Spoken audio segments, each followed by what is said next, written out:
इस क्लास में स्टूडेंट हम पढ़ेंगे कि जो आपने पहले लेक्चर सुने हैं, पहले आपने फेस टू फेस जो क्लासेस पढ़ी हैं, उसके बाद जो हमने क्लास पढ़नी है, जो लेक्चर है हमारा वो नया चैप्टर है, चैप्टर नंबर 3 है CIT के सिलेबस में। उसका नाम है कम्बिनेशनल सर्किट डिज़ाइन।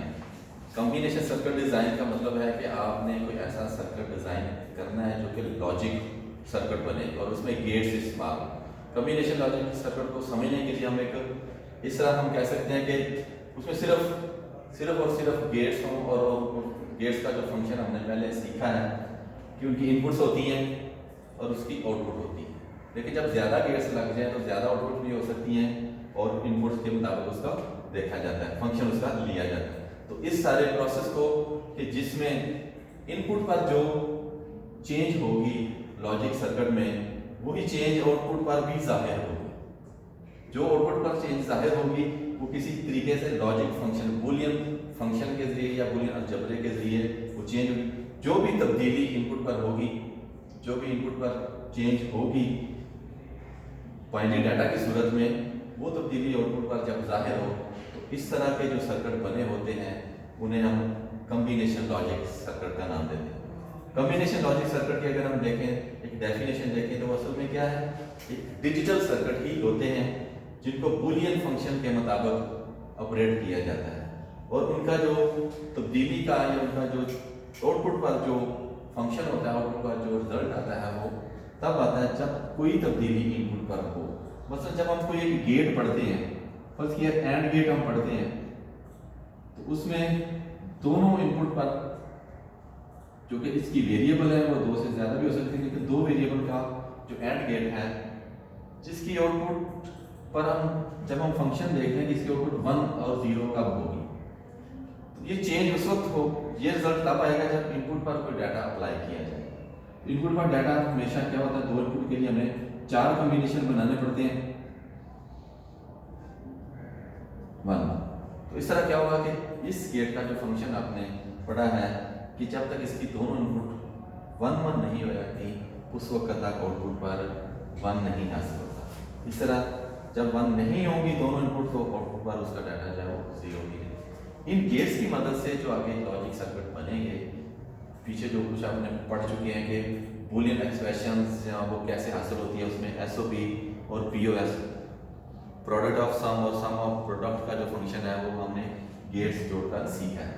तो लास्ट जो चैप्टर हमने जो 2 पढ़े हैं उन्हीं को आगे हम बढ़ाते हैं, तो उनमें क्या देखते हैं कि हमें कुछ और सर्किट के नाम आ जाते हैं कि वो कम्बिनेशन सर्किट कौन कौन से हैं जिनकी मदद से हम ये कम्बिनेशन सर्किट बना सकते हैं।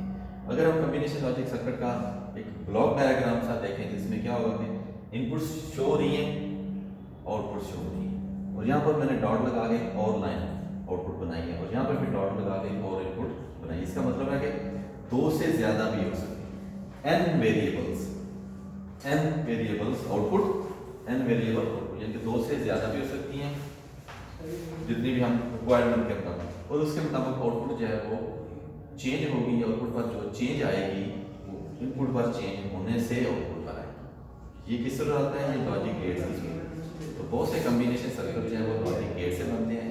इसका मतलब है हमें सारे लॉजिक गेट्स जो हैं, जो हमने सातों फंक्शन लॉजिक्स पढ़े हैं, उन्हीं के बनाए हुए जो सर्किट हैं वो कम्बिनेशन सर्किट, जिनका अनुसार इनपुट पर चेंज होने से आउटपुट पर चेंज आता है। अब हम देखते हैं कि वो कम्बिनेशन सर्किट के नाम होते हैं एज ए नॉर्म। जो हमने एडिशन का फंक्शन पढ़ा, सब्ट्रैक्शन का फंक्शन पढ़ा या मल्टीप्लिकेशन का फंक्शन पढ़ा, ये क्या थे, ये कम्बिनेशन सर्किट ही थे। लेकिन और अभी जब हम पढ़ते हैं तो उनमें डिकोडिंग का सर्किट बना हुआ आएगा, डिकोडिंग का सर्किट बना हुआ हो, मल्टीप्लेक्सिंग, डीमल्टीप्लेक्सिंग और कंपैरिजन। इस तरह के जो सर्किट होंगे वो कम्बिनेशनल सर्किट ही होंगे। अब इनमें ये तीसरी चीज़ नहीं होती।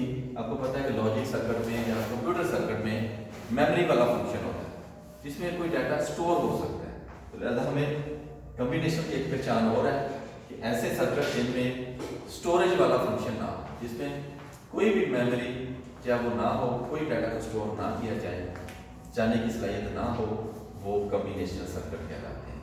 और जिनमें कम्बिनेशन सर्किट में जब हम मेमोरी वाला फंक्शन डाल देंगे वो फिर कम्बिनेशन फंक्शन सीक्वेंशियल सर्किट बन जाते हैं, जो कि नेक्स्ट चैप्टर में पढ़ेंगे। तो इस तरह हम देखते हैं कि जितने भी गेट्स हैं उनकी मदद से जो भी बनाया हुआ जो सर्किट होगा वो कम्बिनेशनल सर्किट में होगा, और गेट बना के हम उसको खाली रहने नहीं देते, हम उसकी इनपुट पर डाटा अप्लाई करते हैं। जो डाटा अप्लाई किस तरह होगा, वो 0 और 1 की बाइनरी फॉर्म में होगा, और बाइनरी फॉर्म में हर पोजीशन पर हर कम्बिनेशन के बाद डाटा चेंज होता रहता है, कभी दोनों हाई हो जाते हैं, कभी दोनों लो हो जाते हैं।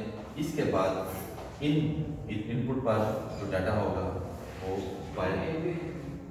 एक के बाद दूसरा और दूसरे के बाद इस तरह हम उसको चेंज करते रहते हैं। इस तरह हम उसकी आउटपुट पर जो रिजल्ट है उसको हम लिख लेते हैं, उसको हम फिर हम कंसीडर जो करते हैं वो हमारे पास जो भी रिजल्ट आता है हम उसको कम्बिनेशन सर्किट डिज़ाइन की सूरत में हम हासिल करते हैं। तो बाकी नेक्स्ट जो हम मिलेंगे कि कम्बिनेशन लॉजिक सर्किट हम और किस तरह के सीखते हैं नेक्स्ट वीडियो में।